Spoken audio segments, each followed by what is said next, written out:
Bueno, buenas tardes.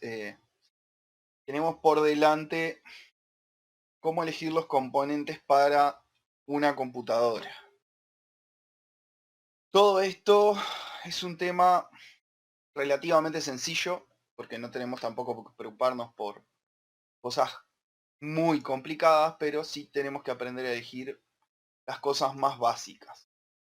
Digamos que una computadora actual, no una computadora muy antigua, tiene 5 partes que son básicas para que funcione. Necesitamos sí o sí que tenga una fuente, una placa madre, un procesador, memorias RAM y una placa de video. Esto es lo básico para que la computadora encienda. Pero por sí misma solo el hecho de que encienda no nos va a servir. Todavía necesitamos el disco duro, necesitamos para el almacenamiento obviamente de la información y para el sistema operativo y el software. Y los monitor, teclado, mouse, todas esas cosas que siempre vamos a necesitar porque si no, no nos podemos comunicar con la computadora. Pero sepan que lo básico son esas 5 cosas. Aparte del hardware, también vamos a necesitar el software.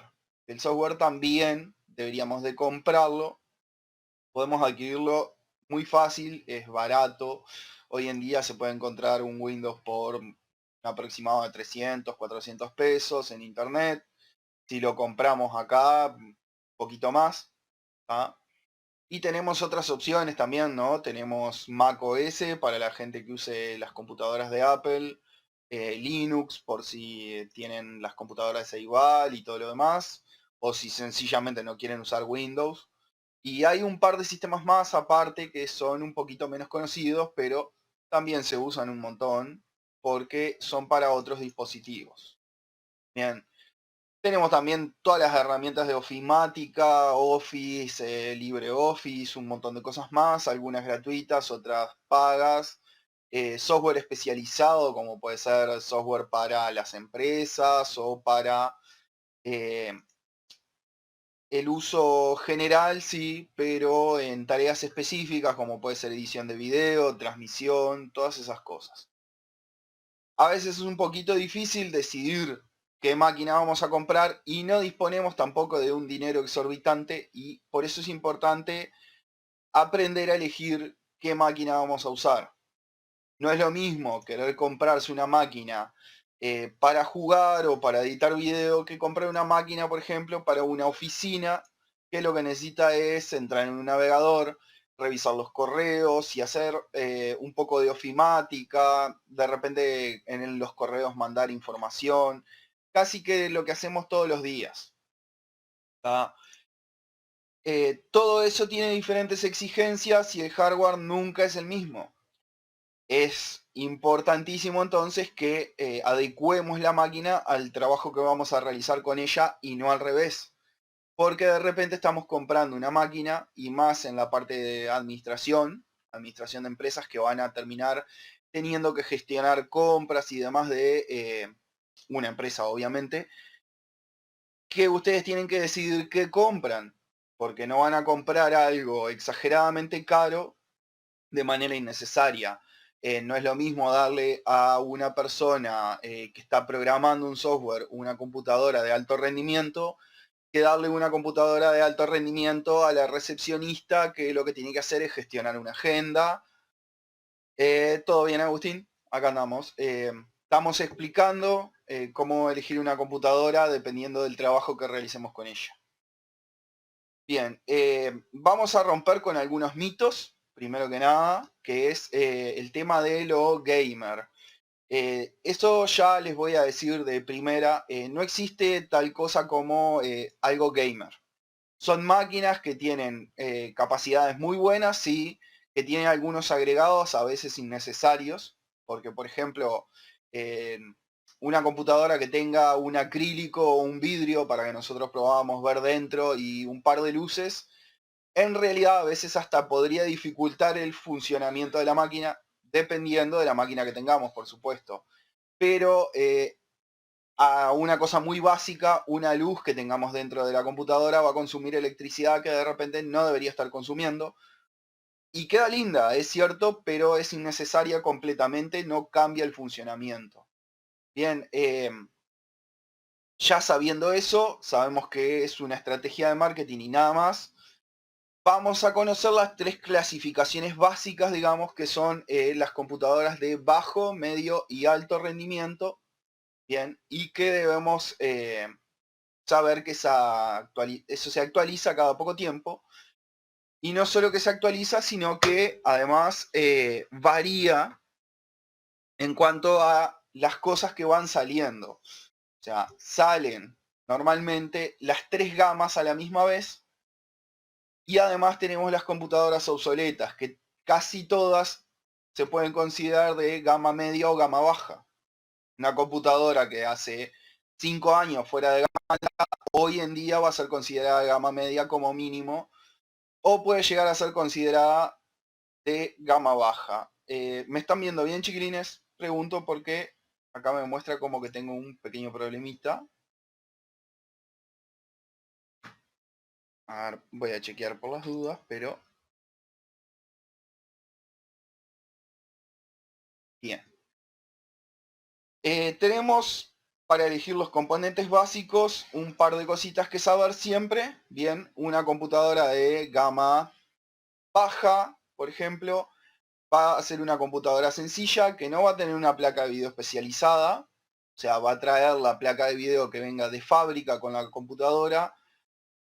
Va a tener poca memoria RAM, por lo cual también va a seguir siendo bastante barata. Se usa para navegar en internet, usar ofimática, impresión de documentos, y suelen tener un coste en el mercado aproximado entre 100 y 250 dólares. No es un gasto muy exagerado, estamos hablando de trabajo muy básico, por supuesto.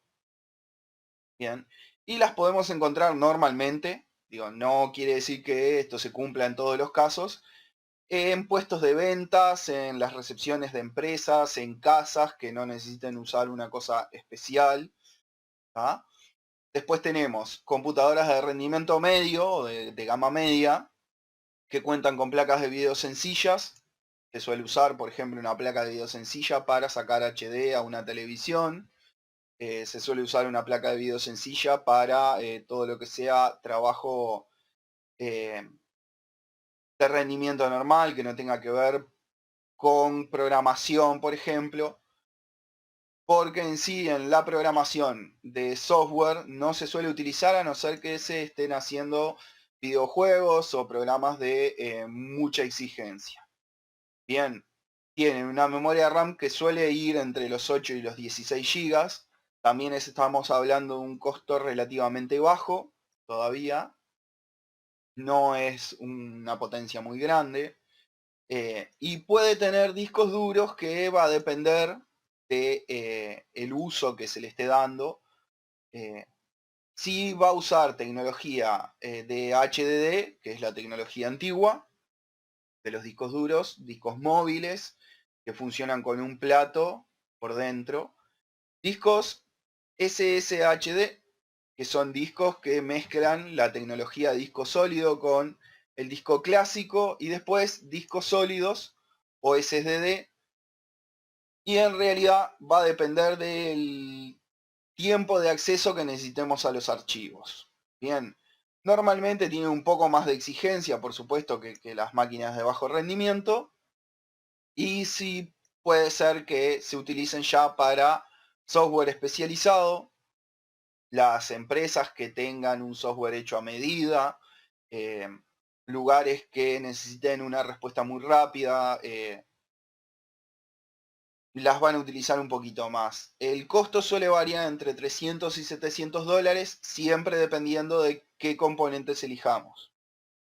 Y después tenemos las computadoras de alto rendimiento, con placas madre ya especializadas, fuentes especializadas modulares. Esto quiere decir que la fuente va a venir de tal manera que nosotros podamos elegir qué cables ponerle, porque aún estando el cable suelto ahí puede llegar a generar una corriente parásita que se llama, que tenga un consumo mínimo. ¿Ah? Y los discos duros suelen ser normalmente un SSD Decía, tenemos computadoras con alto rendimiento, con placas de video especializadas ya, potentes, inclusive puede ser múltiples placas de video, placas madre especializadas, fuentes especializadas, y los discos duros que pueden ser SSD para carga rápida de datos o el sistema operativo o el software, y para el almacenamiento grande de archivos viejos y cosas de esas, vamos a tener discos duros de los tradicionales. Normalmente estas computadoras tienen cantidades muy grandes de RAM, estamos hablando de 32 GB en adelante por lo menos. Las máquinas que no llegan a las casas tienen más o menos 128 GB de RAM como máximo la placa madre. Y algunas estaciones de trabajo especializadas como servidores pueden llegar hasta 2 teras si son sencillos. Ahora ya si estamos hablando de empresas como Google o Facebook que van a utilizar servidores conectados en paralelo y un montón de cosas más, que quiere decir trabajar con varios servidores a la misma vez, tienen límites muy superiores, ¿tá? Y no las vamos a encontrar. Bien, esto ya es para empresas muy grandes que tengan granjas de computadoras. Bien, también estas computadoras de alto rendimiento que podemos llegar a comprar, por supuesto, están en estaciones de trabajo de empresas que producen material audiovisual, todo lo que es audio, video, eh, fotografía, todas esas empresas trabajan con máquinas de muy alto rendimiento, empresas que se dediquen solo al mundo de informática y videojuegos, por ejemplo. Se pueden vender al público también como computadoras gamer, pero le van a hacer unos pequeños cambios estéticos siempre. Lo que les decía hoy temprano, de que les van a poner acrílicos, LED RGB y cosas de esas que no son necesarias, no nos cambian en nada y nos están cobrando un extra y suele ser bastante grande, de hecho. Bien, tienen un costo básico muy alto, en esto sí no hay manera de mentirles. El costo básico de una computadora de alto rendimiento es de $1000 y está hecho ya un estudio que se hizo en Europa, en España, y el costo aproximado de una máquina especializada de estas en el mercado, o sea, lo que podemos acceder es de unos $15000.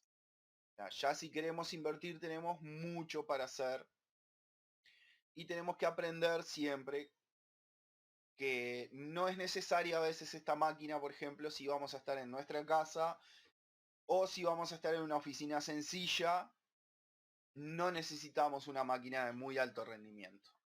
También tenemos que ser conscientes de que para elegir esto tenemos que considerar qué empresas la van a vender a la computadora, porque no todas las empresas venden al mismo precio.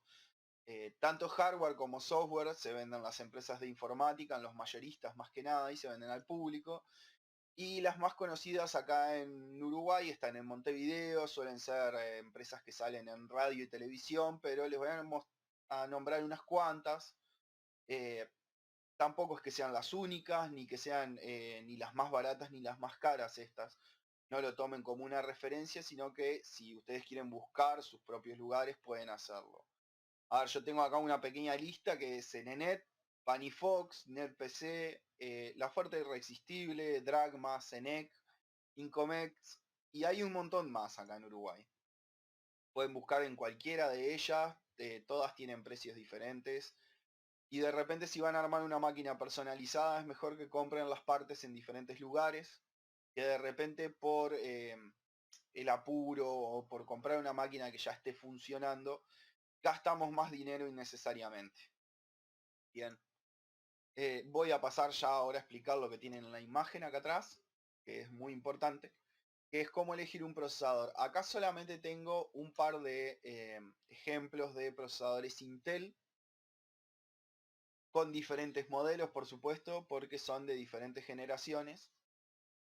Que lo que tenemos que tener en cuenta siempre es la frecuencia a la que trabaja el procesador, que como pueden ver acá hay varias frecuencias, 3.2, 3.3, 3.4 y 3.6. Esto nos va a dar diferentes rendimientos. Todos los Core i5 suelen tener 2 núcleos y 4 hilos. Por lo tanto, estas máquinas van a trabajar con dos procesadores de 3.6, recibiendo 2 hilos de información cada núcleo. tienen un socket diferente dependiendo del modelo de procesador. En este caso todos están utilizando el mismo. Y tiene una memoria caché. Esto es una memoria intermedia entre la memoria RAM y el procesador, que lo que hace es agilizar la función. Y utilizan ciertos tipos de memoria. Todos estos que están en el ejemplo utilizan memorias DDR3 que ya están quedando en desuso. Son procesadores viejos solamente para ejemplo, pero ya actualmente estamos en la tecnología DDR4 para las memorias. Bien, seguimos entonces acá. Vamos a ir a la siguiente imagen, que es la de memorias.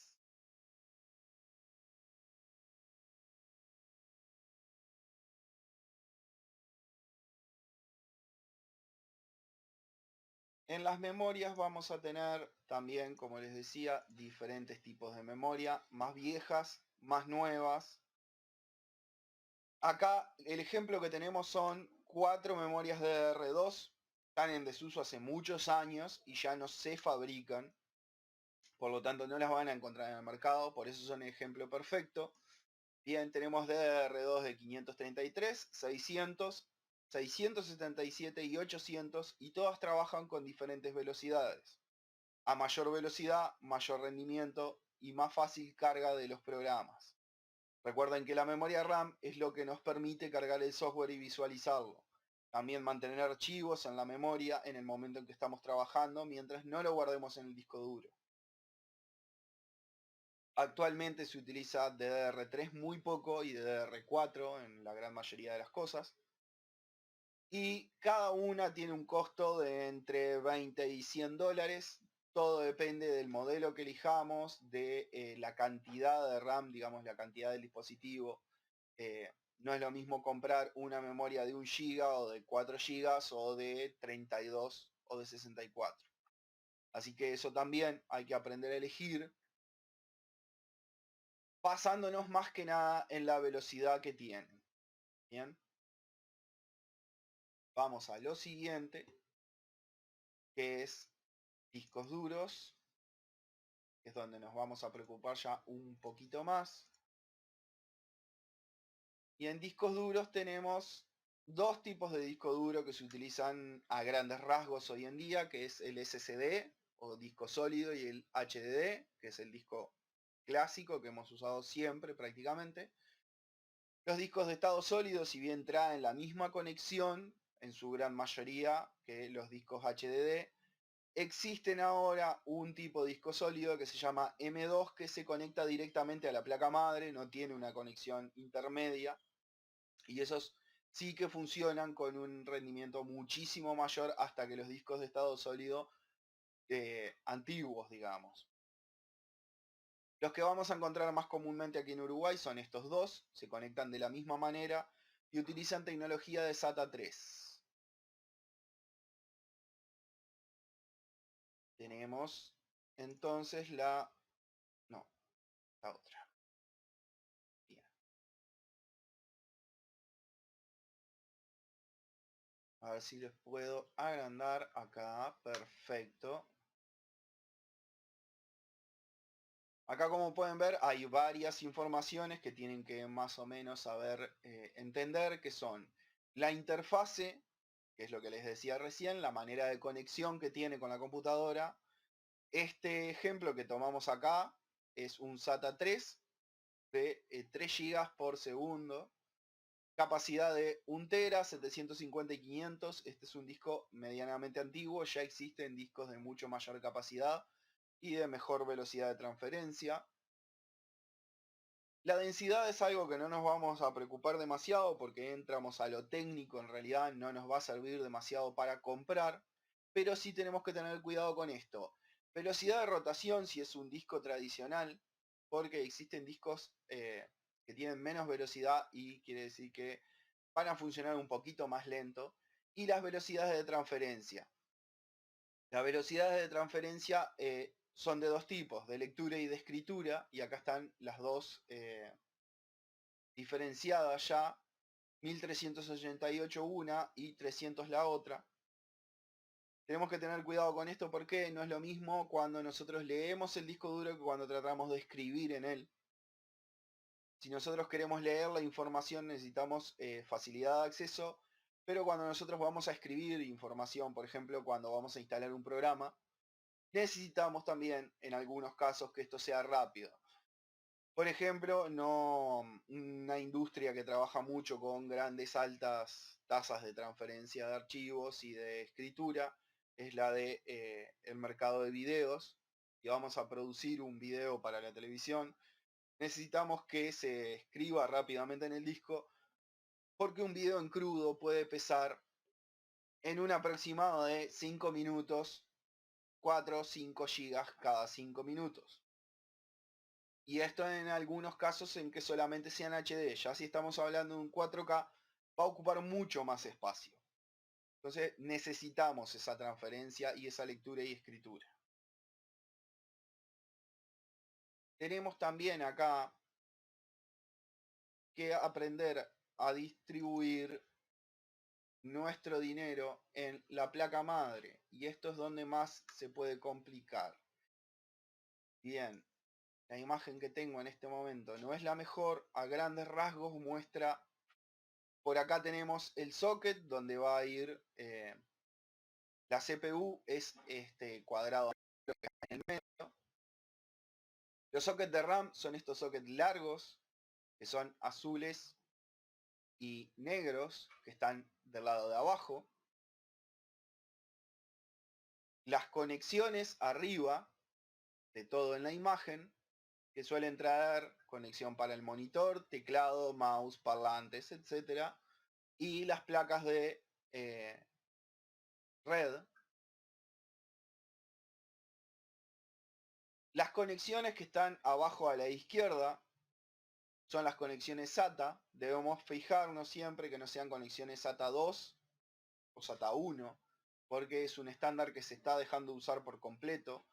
Nos va a dar un rendimiento muchísimo menor. Y las conexiones blancas y negras que están arriba a la izquierda son los PCI, que vienen de dos tipos, el PCI normal y el PCI Express.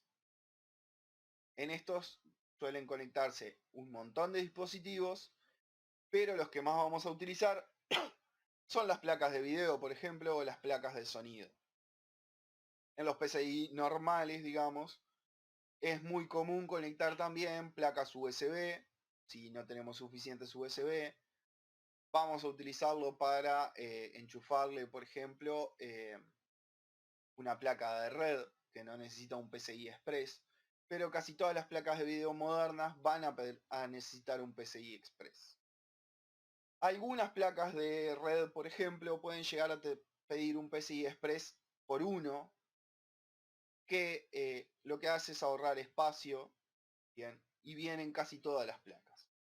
Y como pueden ver, la placa es una imagen un poco dantesca, ahí parece como una ciudad un poco extraña y futurista, y es porque trae mucho metal, y esas cosas de metal que ven bien en el medio de la imagen y a un costado abajo al lado de los conectores del disco duro, son disipadores de calor. La placa madre genera muchísimo calor al momento de trabajar, y si no la enfriamos, la placa madre puede sufrir daños. Todos los aparatos eléctricos que tengan mucho calor por mucho tiempo van a sufrir daño. Esto puede llevar a que la vida útil de la computadora quede por debajo de lo normal. Las computadoras hoy en día suelen venir con placas madres con un montón de protección, y las placas madres ya no parecen tanto a la del ejemplo que estamos viendo, sino que vienen ya con un montón de aluminios, protectores, en todo lo que son capacitores y demás para proteger del calor. Teniendo en consideración todas estas cosas que estamos viendo, algo que tenemos que pensar ya es en que todo esto necesita ser alimentado. Todos los dispositivos que conectemos tienen que tener una alimentación eléctrica. Por lo tanto, yo lo que uso normalmente y lo que recomiendo para la gente que recién está empezando es que utilicen una calculadora para estas cosas. Cuando ustedes eligen una computadora, van a elegir qué tipo de computadora va a ser para elegir la fuente de alimentación. Cuando hagan los cálculos en una de las páginas, vamos a elegir una sobremesa. ¿Qué RAM le vamos a poner? Un DDR4. Necesitamos 2 slots con 32. Bien. Una tarjeta gráfica, que puede ser cualquiera de las dos marcas, AMD o Nvidia. Y acá nos va a dar todas las opciones de las Nvidias actuales que tenemos, por supuesto. Vamos a elegir una medianamente normal, para no elegir algo exagerado. Vamos a elegir acá una 5650. Es una placa un poco vieja, pero sirve de ejemplo. Tenemos para elegir cuántos discos duros vamos a tener, por supuesto. Vamos a elegirle que tenga 4 discos duros de los antiguos, pero de los que tienen 10.000 revoluciones. También le podemos poner, aunque ya se está dejando de usar un montón, las lectoras de DVD o CD. Por precaución siempre deberíamos tener, aunque sea una lectora de DVD, una grabadora de DVD. Esto ya sépanlo.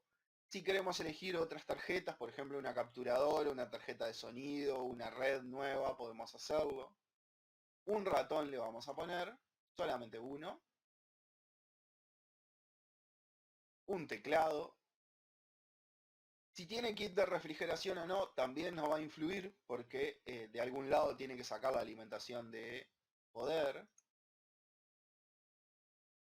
Vamos a elegir en este caso uno con refrigeración líquida y qué cantidad de ventiladores le vamos a poner.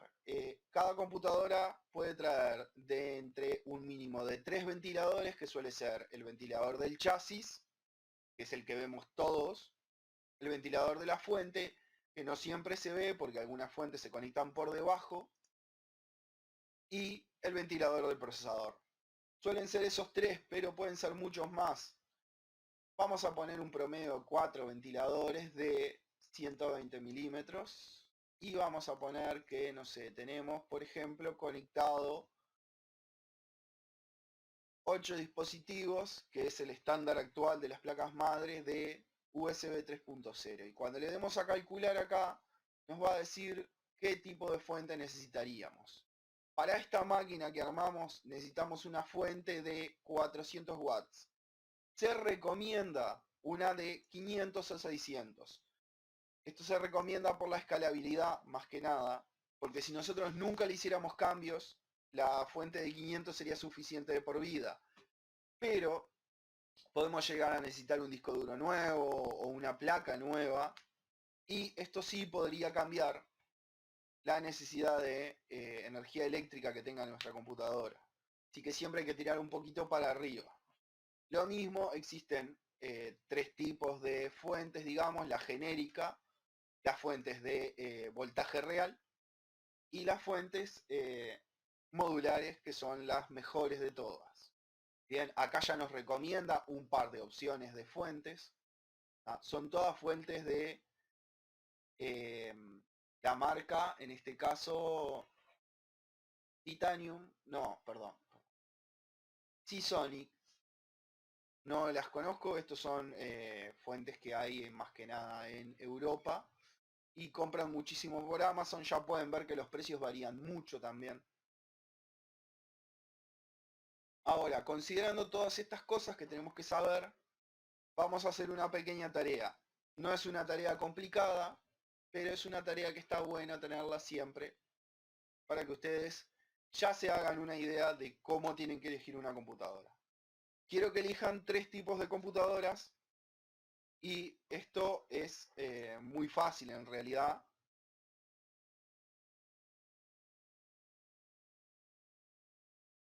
No, Tatiana, mira, el tema es así. Cuando vos vas a comprar la computadora tenés que pedirla de esa manera. Nunca te van a informar ni cuántos ventiladores tiene ni nada parecido. Si te venden una máquina armada, menos. Te van a vender un combo que se llama. Ahora, decía, tenemos que nosotros decidir 3 computadoras. Una que va a ser para la recepción de un hotel, como puede ser el Hotel Español, el Hotel Real, cualquiera de los que conozcamos bien. Una máquina para una distribuidora de recursos, puede ser Coca-Cola, Portezuelo, Los Orchantes, cualquiera de las empresas de distribución que hay acá en Uruguay, acá en Florida, digamos. Y una computadora ya para, por ejemplo, Canal 12. Bien, yo esta tarea se las voy a escribir, por supuesto, la van a tener escrita en las plataformas. Y tienen que elegir así, sencillo, 3 combinaciones de estas computadoras considerando toda esa información que les di en el directo. Bien, ¿tienen alguna duda más? Aparte de si nos dan la información cuando nos venden. Es el momento perfecto para preguntar todo lo que quieran.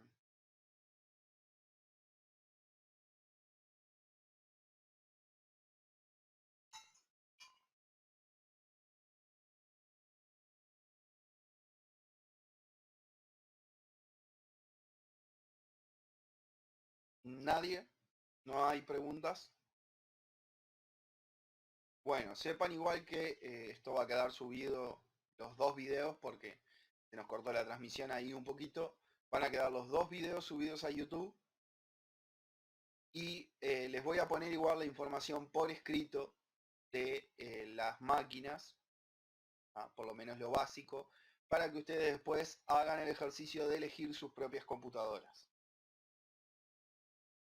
Si no tienen ninguna duda, doy por terminado ahora. Saben que me pueden contactar por cualquiera de las plataformas, tanto sea por CREA como por Google Classroom, o me pueden escribir un correo a docentehectorpereira@gmail.com, que lo van a tener también en las plataformas escrito para que me puedan mandar un correo.